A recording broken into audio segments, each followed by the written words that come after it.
नमस्कार मित्रों, अनंत कथा सागर चैनल में मैं डॉक्टर आदित्य पाराशरी आपका फिर स्वागत करता हूं। महाभारत कथाओं की श्रृंखला को आगे बढ़ाते हुए वन पर्व की कथाएं चल रही हैं।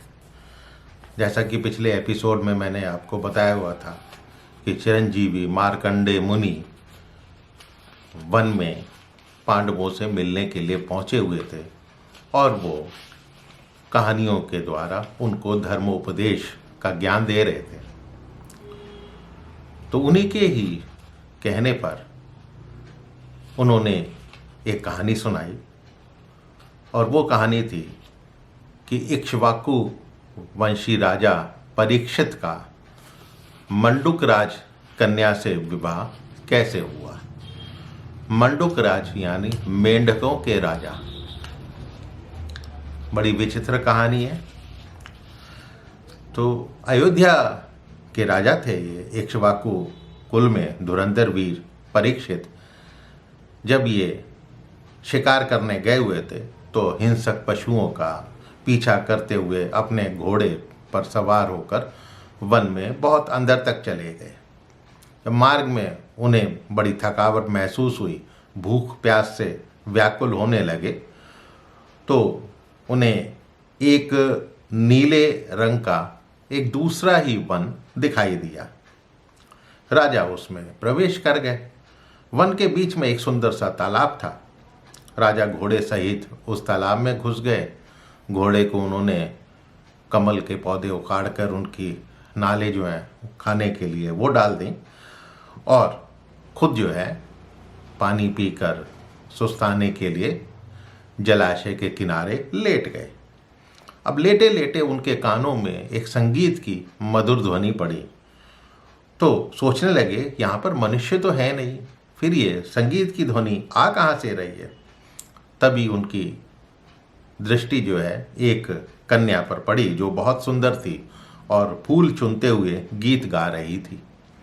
घूमते घूमते वो राजा के समीप आ गई। तब राजा ने उससे पूछा कि तुम कौन हो, किसकी हो। तो उसने उत्तर दिया कि मैं कन्या हूं और अभी मेरा विवाह नहीं हुआ है। तो राजा बोले, मैं तुम्हें चाहता हूं। तो वो कन्या बोली, तुम मुझे एक ही शर्त पर पा सकते हो, अन्यथा नहीं। तो राजा ने पूछा, भाई क्या शर्त है। तो कहते कि मुझे कभी जल के दर्शन मत करवाना। राजा ने उसकी शर्त मानकर उसके साथ गंधर्व विवाह किया और आनंद पूर्वक उसके साथ क्रीड़ा विहार करने लगे और एकांत में बैठकर उसके साथ चुपचाप बातें करने लगे। तभी राजा की सेना भी वहां आ पहुंची और उस नवविवाहिता सुंदरी को वो पालकी में बैठाकर अपने नगर को पहुंचे और एकांत में महल में वास करने लगे। कोई उनका दर्शन ही नहीं कर पाता था।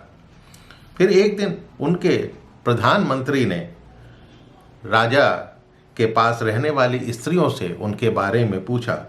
तो स्त्रियों ने कहा कि भाई एक अद्भुत बात हमें दिखाई देती है कि महाराज के अंतःपुर में पानी नहीं जाता है, हम लोग इसी की चौकसी करती हैं। तो प्रधानमंत्री ने एक सुंदर सा बाग बनवाया। उसमें प्रत्यक्ष रूप से तो कोई जलाशय था नहीं।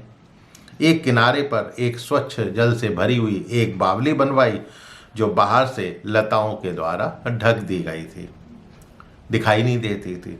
फिर मंत्री ने राजा से मिलकर कहा, महाराज वन बहुत सुंदर है, आइए इसमें विहार करते हैं, घूमते फिरते हैं। तब राजा ने उस नवविवाहिता सुंदरी के साथ अपनी पत्नी के साथ उस उद्यान में प्रवेश किया और अपनी प्रियतमा के साथ इधर उधर घूमने लगे।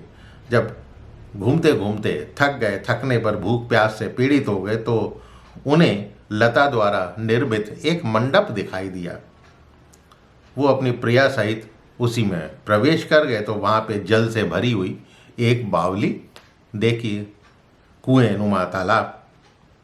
और तब अपनी प्रियतमा को बोला कि सावधानी पूर्वक इस बावली में उतरना। राजा की बात सुनकर स्त्री ने, उनकी पत्नी ने उस बावली में गोता लगाया तो वो बाहर ही नहीं निकली। राजा ने खोज करने के लिए बावली का सारा जल निकलवा दिया। लेकिन उसका कुछ पता नहीं लगा, बल्कि एक बिल के मुंह पर उनको मेंढक बैठा हुआ दिखाई दिया। बड़ा क्रोध आया। उन्होंने उस मेंढक को तो मार ही दिया और जितने भी मेंढक थे सभी का वध करने की उन्होंने इजाज़त दे दी, आदेश दे दिया। मेंढकों का संहार जो है प्रारंभ हो गया। सब मेंढक तब मंडूक राज के पास पहुंचे, जो उनका राजा था, और अपनी व्यथा बताई। तो मंडूक राज ने एक तपस्वी का वेश धारण किया और राजा के पास पहुंचे। बोले कि आप क्रोध के वशीभूत मेंढकों का वध ना करें। अविवेक से काम लेने वाले मनुष्यों का धन और बुद्धि दोनों ही खत्म हो जाती हैं। ये अधर्म काम करने से लाभ क्या है? तो राजा बोले कि भाई इन्होंने मेरी प्रियतमा को खा लिया है। तो वो तपस्वी बोला, महाराज मेरा नाम आयु है, मैं ही इन मेंढकों का राजा हूँ, और वो मेरी ही पुत्री है जिसका नाम सुशोभना है। वो पहले भी कई राजाओं को धोखा दे चुकी है। तो राजा बोले, मैं तुम्हारी पुत्री को बहुत चाहता हूँ, उसे मुझे दे दो। तब मंडूक राज ने अपनी पुत्री सुशोभना को राजा परीक्षित को समर्पित कर दिया और पुत्री से कहा, बेटी सदा राजा को उसकी सेवा करना, उसे सुखी रखना। लेकिन पुत्री के अपराधों को याद करते हुए उसे श्राप भी दिया कि तूने बहुत से राजाओं को धोखा दिया है, झूठी होने के कारण तेरी संतानें ब्राह्मण विरोधी होंगी। सुशोभना को अपनी रति कला पर, पुरुषों को लुभाने की कला पर विश्वास था। उसने राजा को बांधा हुआ था।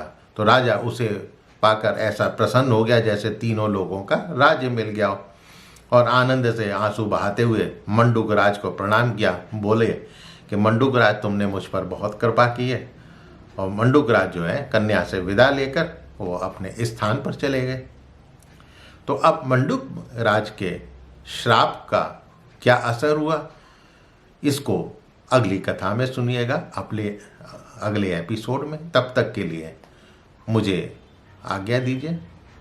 तो मेरे चैनल को सब्सक्राइब करना मत भूलिएगा और अपने इष्ट मित्रों से इन कथाओं को शेयर अवश्य कीजिएगा। तो मिलता हूँ अगले एपिसोड में इसी कथा को आगे बढ़ाते हुए। तब तक के लिए नमस्कार।